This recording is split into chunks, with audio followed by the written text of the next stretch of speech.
Welcome to Starting Your Own Business, Fresh Perspectives on Your Next Career Move. My name is Joe Fraccio, and I will be the person presenting this material today. I'm excited to go through this material because starting your own business is often a dream that many of us have. Our ability to execute against it really determines us gathering the information and making the plans that will really help make this a reality, if it is the right thing for you. So let's go through this.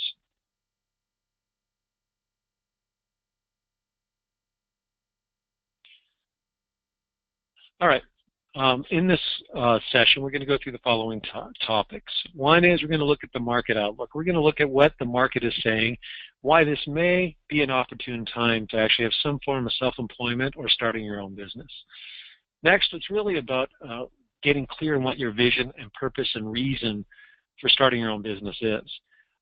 So we're going to go through that to make sure you have the self-awareness and the purpose-driven approach that will make sure that you have the highest probability of success.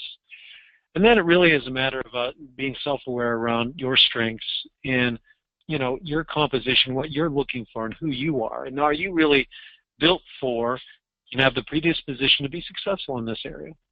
Then we'll go through the steps of really how do you plan? What do you look at in forming a plan to execute against starting your own business? We're going to share a variety of resources, many of which are free, and then recap the key points of this webinar. I love this quote. This is by Peter Drucker, and it really kind of resonates with those of us who have started businesses and really been attracted to the whole idea of starting a business. And that is the best way to predict the future is to indeed create it. As an entrepreneur, someone who's self-employed and loves the autonomy and the independence of starting your own business, really there's one element of this that's got to be attractive to you, creating your own future. And all the uncertainty that goes with it, there's also a lot of real satisfaction that comes with it too. So anyway, great quote to get us started. So the objectives of today is to, number one, understand the market conditions that make self-employment a viable option today. It is an increasingly viable option for a variety of reasons. We'll cover that. Next, to review various forms of self-employment. There's a lot of different ways to make this happen. Which one may work best for you? We're going to talk about that. Next, to define your reasons for self-employment and clarify the business type you envision. Given your reasons, your purpose, what type of self-employment or business makes sense for you, and trying to match your purpose with the opportunity is what our purpose is for that objective. Next is to identify tools to conduct self-assessment. And there are some great tools that are available to you that don't take too long and really can be elucidating. And finally, to provide information and resources for getting started with planning your business. So let's go ahead and get started.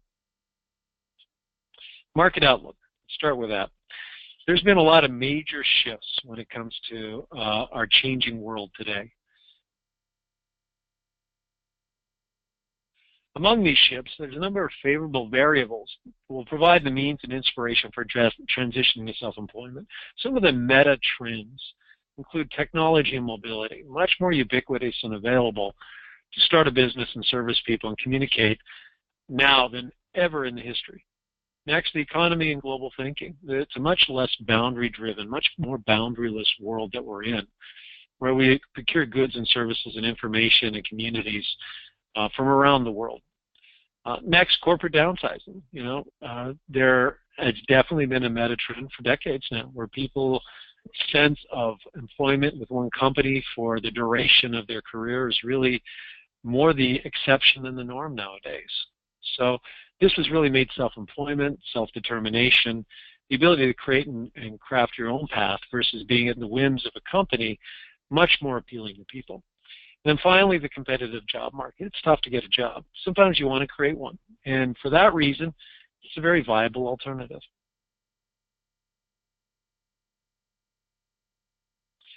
So change brings new attitudes and a fresh view to careers. And so as a result of change, there's a lot of different horizons and different ways of creating a career and looking at work. No longer do companies or general public limit their buying habits to high-profile brand names. We've seen that meta trend. People are very open to new and different entrants into product and services. Today they're more open to flexible workers and schedules.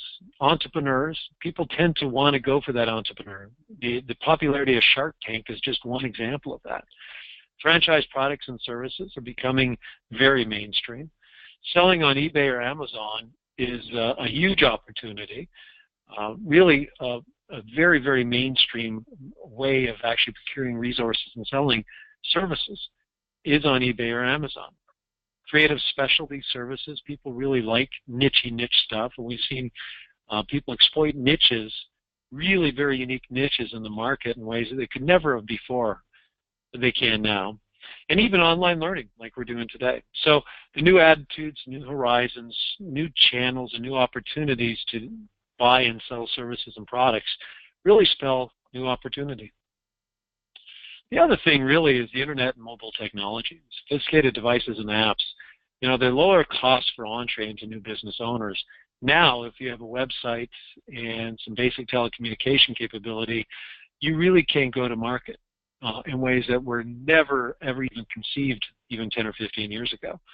Obviously, as a result of having lower barriers to entry and mobility and the ubiquitous nature of mobility and selling and buying online, there's lower operating costs for companies. There's also the ability to provide, conduct business from anywhere, anyhow. You're not really confined to a certain geography or even a brick and mortar. And finally, obviously, you can take payment online, credit cards, cell phones. There's a lot of different ways to gather payment, from Venmo to PayPal and everything in between. So it really does spell, again, opportunity as far as creating and crafting some form of business that may work for you. Companies are obviously cutting labor costs. You know, as a result, we see a variety of different forms of labor and employment. There's a huge rise in consultants and advisors. People come in for a gig, come in for an assignment, come in for a project, but not necessarily for full-time employment. And per the second bullet, independent contractors are on the rise also. More and more people are looking at that as a legitimate, even attractive career path for them. And that is a form of self-employment that is, you know, can really work for people. Virtual working is becoming much more mainstream. The ability to work from home or somewhere other than an office every day. Finally, freelancers. People have unique capability, especially in the creative space. People who will kind of focus on, work on the project, whether it's an art form, whether it's a software code, whether it really is, you know, freelancer.com and other number of other vehicles online that really do play to this community where it can attach real-time. People have very unique skills, but those people are willing to buy those skills virtually. Vendors, part-timers, and temps, these are all different kind of mechanisms for buying and selling your services and the services of others that really help you knit together in a unique way self-employment and, again, your business. So here are some of the kind of major self-employment options. One is corporate. You know, certainly you can't continue in your same or similar line of work, but do so on an independent basis for companies. We see definitely a rise in that, where people go to a 1099 status, not a W-2 status. Now, there's reasons you may or may want to do that. One reason you may want to do that is simply the freedom. The freedom of not having a W-2 status allows you often to do work with other companies, etc. So that's one form of self-employment. The next is entrepreneurship, providing a product or service for a target specified customer base. That's certainly one version of self-employment and entrepreneurship. Next, of course, is franchising. Franchising is, you know, really leveraging the capability, back office, front office, really the formulaic approach to really go into market with a product or service. And as an owner who reports to a larger entity for direction, but has a level of autonomy that can be very attractive to people. Next, specialty service, obtaining necessary certification, license, or other credentials for a business or specialty service. You know, a number of people will become nurses or go back to school and get a very unique skill set.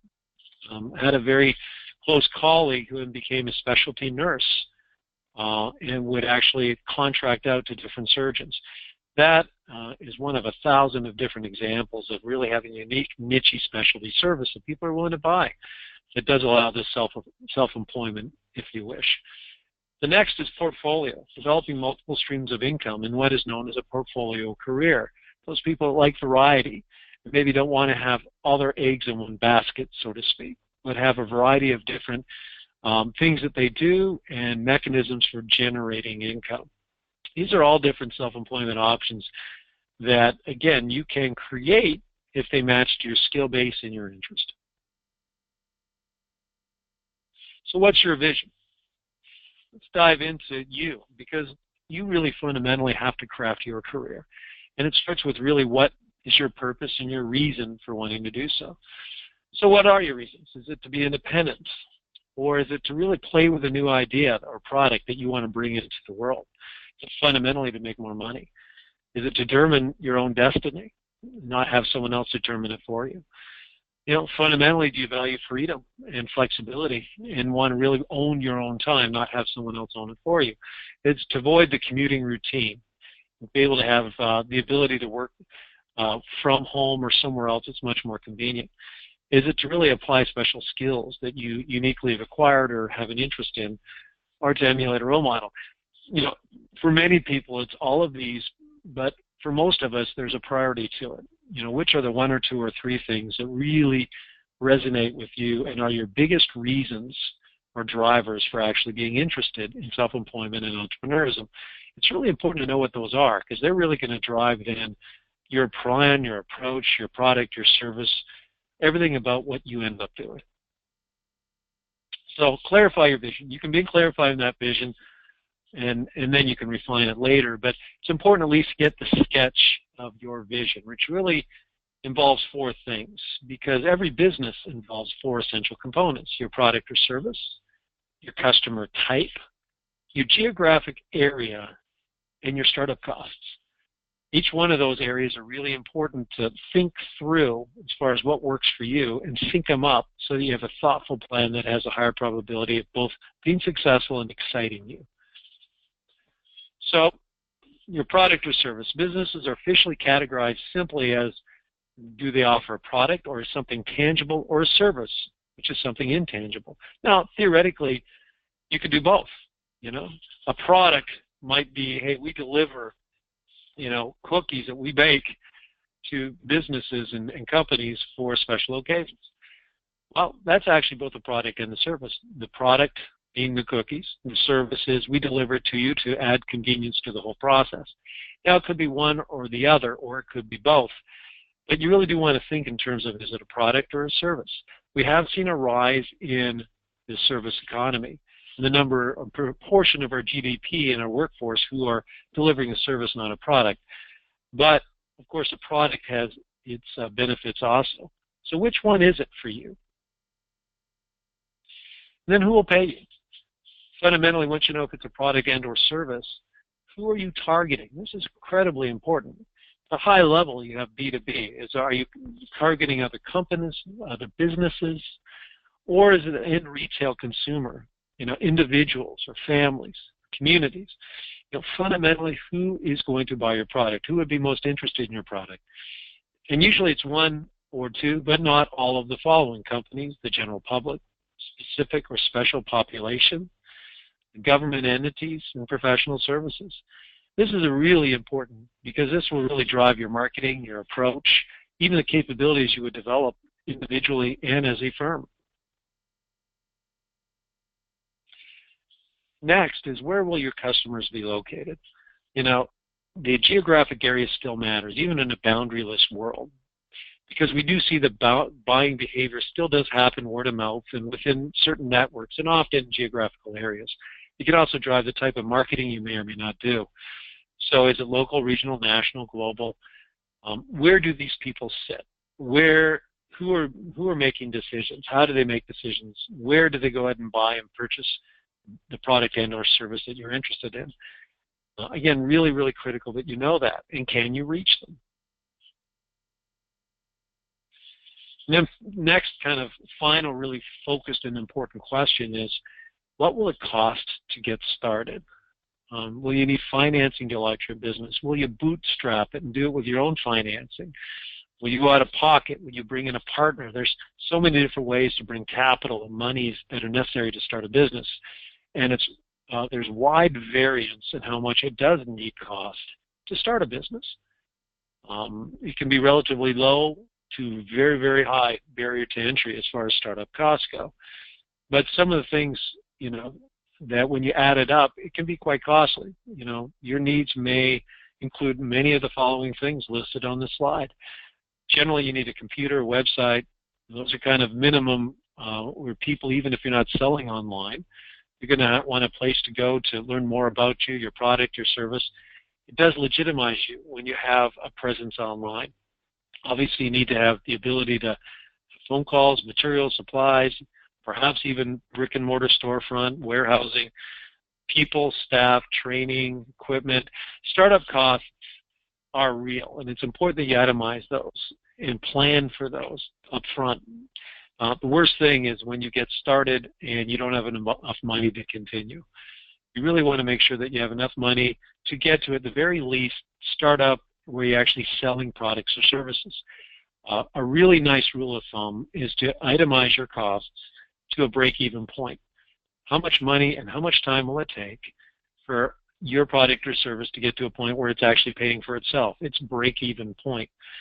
And then really add 20 or 30% at least, because there's almost always unforeseen costs and hurdles that you can't anticipate. So using that as a rule of thumb, it really gives you an idea of, what kind of monies do I need, what's possible, and how do I go ahead and finance this, partner with someone to finance it, or make it work financially. All right, so those are some of the things to consider as far as actually forming and setting up a company. But then it really comes back to you. So much of being an entrepreneur is different than working in a company and working in a corporation. It really is helpful to know, is this really what you want, and does it really fit your profile and your predispositions? So let's talk about that a little while.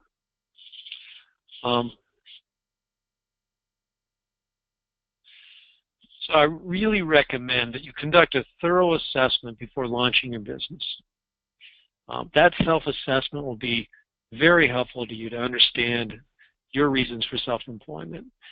We went through a list of reasons that you may be attracted to self-employment. It's really important that you know what those are. That self-awareness will help ensure that you craft a business or an employment scenario that really does meet your needs. Because when it does meet your needs, your predispositions, it has a much higher probability of being successful and being sustained. It's important that you spend the time to really clarify your reason and vision and business goal, the reason you're in this, and your top skill set, both your passions and your capabilities. It's incredibly important to know and understand that. The degree to which that's aligned with how you spend every day will be highly correlated with your engagement and ultimately your success. Define your interests, which can translate to a business, and point to your career values, the aspects of a job you do not wish to compromise on. So beyond just interests and passions, what are your core values, those things that you want to bring into your work every day?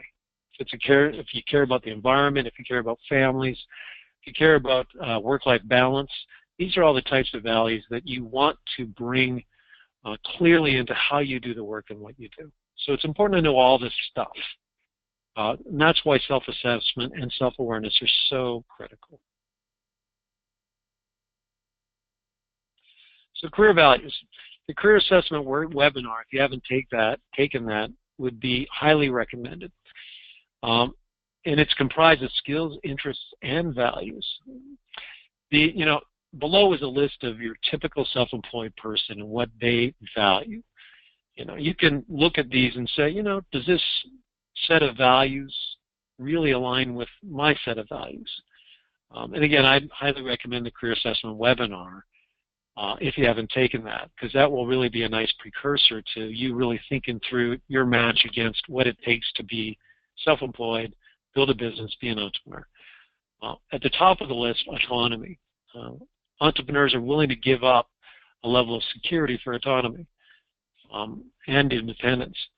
Not everyone's willing to make that trade-off, but if you are always thirsting for that autonomy and to chase that idea and really chafe at the idea of being in meetings and with a lot of structure, and are willing to give up the predictability and the safety that comes from perhaps a more set schedule and company environment, then that might mean that this is right for you. But if not, then that might be a sign that it isn't. Self-reliance, the value of really not depending on anyone else. Entrepreneurs tend to like a sense of ownership. Their thumbprint is all over something. The vision and big picture thinking, the idea of bringing something forward that doesn't currently have reality. Even if it's a product or service that is in the market, it's their stamp, it's something that they've done, and they really get jazzed and excited about bringing something forward that is not currently, not currently present. Calculated risk-taking. We find that entrepreneurs or those self-employed people have a level of risk tolerance that is really, really helpful when it comes to them building a business. They are willing to step into the unknown and a level of uncertainty. And if uncertainty or any level of uncertainty worries you, then this might not be a good match for you. And finally, we find that often entrepreneurs, those who are self-employed, value a sense of innovation and creativity. They like the creative outlet, they value that, and they value doing something different on a level of variety. So those are some of the values. And if you chalk off most of these, then maybe that's a good validator that starting your own business and being self-employed is a good match for you.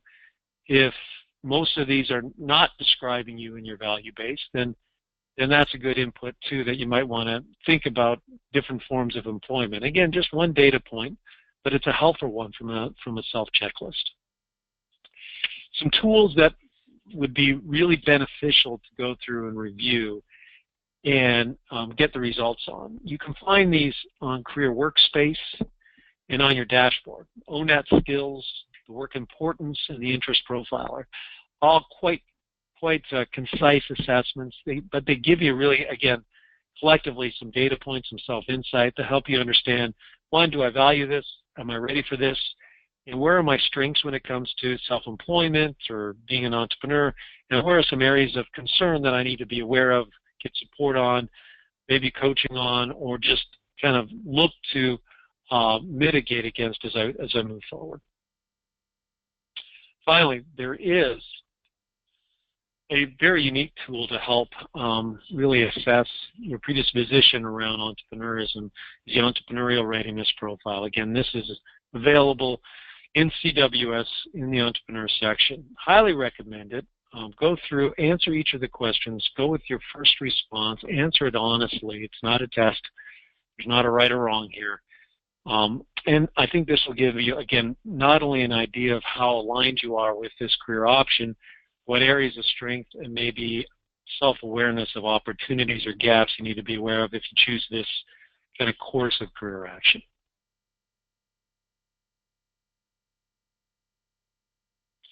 Okay, now let's get into specific tactical tools for planning your business. Right, the popular option, a popular way to transition from traditional employment to self-employment is through freelancing or consulting. It's probably the easiest entree for most people to actually start generating income in an entrepreneurial fashion as a self-employed contractor or freelancer. Often this is done by people who are doing roughly the same work that they've done before, but they do it as an independent contractor or an IC. An IC contracts to perform services without employee status. Most have their own trade, business, or profession, or are in business for themselves. And so they do it, kind of the work that they're used to doing, have done in the past, but do it in the context of being an independent contractor. Independent contractors, one attractor why people may do that is because you usually pay 20 to 40% more per hour, whether you're paid hourly or otherwise, but generally 20 to 40% more than employees performing the same work who have full-time status. As a result, but the reason the employee hiring firms will do that is they don't have to pay benefits, Social Security, unemployment compensation. So all of those kind of added benefits are not paid by the employer. So the independent contractor has to procure those benefits if they wish themselves. And that includes establishing their own 401k and other investments, their own healthcare plans, etc. So often we found that companies have an easier time getting approval to hire an independent contractor than a full-time employee. So often there's work and easier to find work in the short term as an independent contractor, and it can pay more, but you got to cover obviously the benefits and some of those other things that companies historically provide yourself. Independent contractors can deduct certain portions as business expenses. This includes, but not limited to, but just examples of office expenses. So often the portion of your home that's used for a home office can be tax deductible. Related travel expenses, entertainment and meal expenses that are related to your work, telecom and internet expenses, or those kind of infrastructure payments that you use in order to perform your job, and equipment and insurance costs, and much more. So there can be benefits from a tax advantage standpoint to actually being an independent contractor if you want to take advantage of it. There's a variety of business structures. All of them have strengths and benefits. But some of the ones that you would look at and are pretty typical include limited liability corporation. This is the most popular one, and it allows you to quite quickly get into business for yourself, take advantage of the tax deductions and the other benefits of self-employment, and without having to procure full liability if something does go wrong. So there's legal protections, there's tax benefits, and it's low barrier to entry. Legal limited liability partnerships, if you're with more than one, is also a fairly popular way of creating an entity.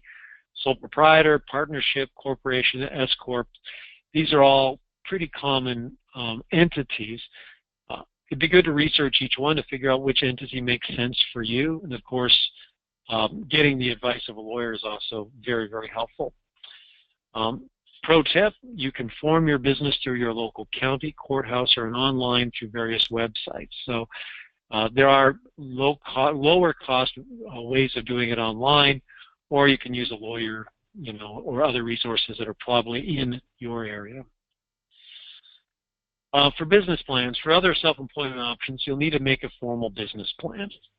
If you're not just kind of going and operating as an independent contractor, you need to put pen to paper, or you need to get online and really start forming your ideas and answering some really key and critical questions in putting together your business plan. Some key components are the company description, what the market analysis is. Fundamentally, what do you want to do in the market, and why will the market buy it? The organization that's going to be required in order to execute your company and meet the market need, the product or service, marketing, sales, and strategy, and financial projections. There's a lot of different places to go and get templates that will help you put together a really nice coach and business plan. One is from SCORE, which is a national organization sponsored by the government. That's S-C-O-R-E. So what are some specific expert resources? Let's go through those. One is Small Business Development Centers. This is a free one. It's a great program that the government offers. It's an SBA federal funds, state and local governments, and private sector resources. It's a unique collaboration at all levels. And, it's an extensive one-on-one long-term professional business advice at no cost to you. There's low-cost trading options and other specialized services. So it really is set up to be an enabler of people like you who really want to start a business and see an opportunity and have gone through the steps to do so. So look up in your area and see if there is any free business centers, small business centers that are local to you that you can take advantage of those resources. The path to learn more is available here on this website. Next, Service Corps. These are retired executives who are volunteering their time to help small business get off the ground, grow, and achieve their goals. It's been around for 50 years and it's been used literally by thousands of people to successfully launch a business. Another fantastic resource. Another one's public libraries. There's a lot of resources in your public library. And a lot of times they know where to get resources because they're asked questions like this all day, every day. So go in and talk to a librarian, one-stop employment centers. Find the closest center to inquire about resources for starting a business. Great website is servicelocator.org. Go out there and see what other service support and kind of resources for starting a business are in your area. Again, a great resource and our set of resources at that website. And even more resources. I'm not going to read all of this because there's a lot of websites here, but I would tell you to pause this, write them down, or print this page and go out and look at all these different resources online and otherwise.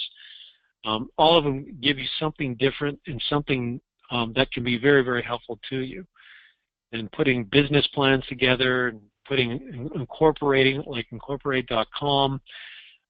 There's the eonnetwork.org, which is a great way to kind of share information and meet other entrepreneurs and learn from them, both online and with local chapters. Even at the top there, you see Mind Tools, for instance, has some great tools to help you actually form and shape and provide insight and kind of attack the market in a way that would be really, really useful and helpful. So great set of resources. Again, look at these, go out and spend the time to do the research. Also, it's important to educate yourself. Here's a really select reading list that go through, and some of this stuff you may have read because it's pretty popular. Other stuff might be new to you. But I personally have read most of this stuff and found every one of them very useful and helpful for a lot of different reasons. The Startup Playbook, Secrets of the Fastest Growing Startups from Their Founding Entrepreneurs, great read. You know, I won't go through each one of these. I love reading Richard Branson stuff like A Virgin, you know, Think and Grow Rich. It's a real motivating book that helps you really put your headspace in the right space to be successful through the initial startup especially. So again, great set of resources. Make sure that you're educating yourself, reading, and filling in the gaps.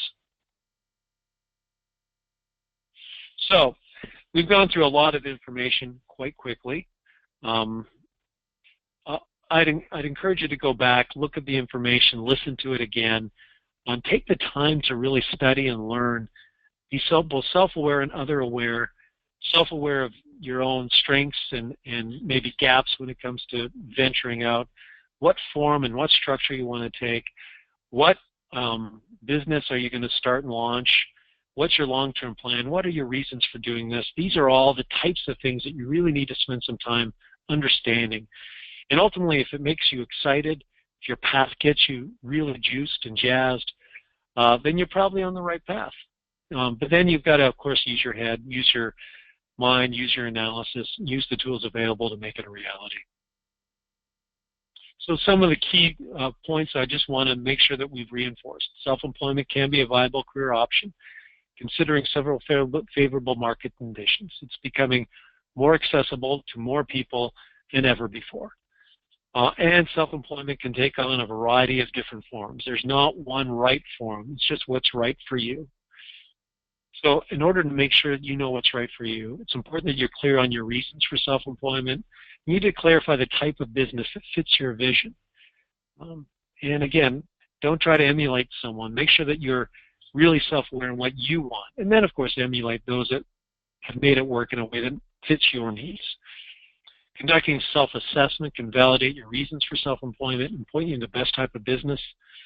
And numerous resources are available at no cost in helping you get started with planning your business. We shared some that have proven to be helpful for many people. And I'm sure there's others. As you talk to people and as you Google and as you do your research, you'll bump into a variety of resources. Anyway, at this point, our content has come to an end. Hopefully you found this useful. I just encourage you to go out and go after it. Use both the left side and the right side of your brain. Make sure that you're really thinking about positive possibilities and getting excited about it. And then use the left side of your brain. Make sure you think about, in a linear, methodical fashion, how you can bring it forward and make it work. And as you do that, fill in the gaps with a lot of self-awareness, I think you're off on a trail of exciting new adventure and a lot of prosperity. All the best to you in your adventures, and you have a terrific rest of your day or evening.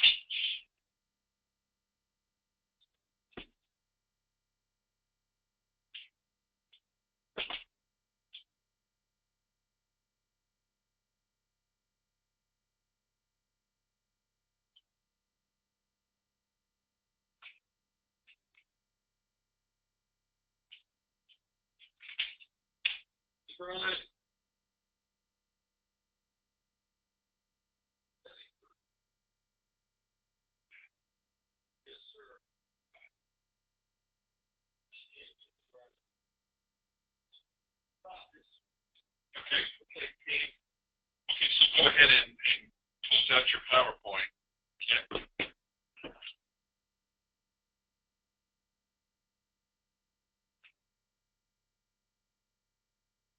Now from the little toolbar down there, bring that back up. Okay. Check this up, and then select exit from the upper left-hand corner.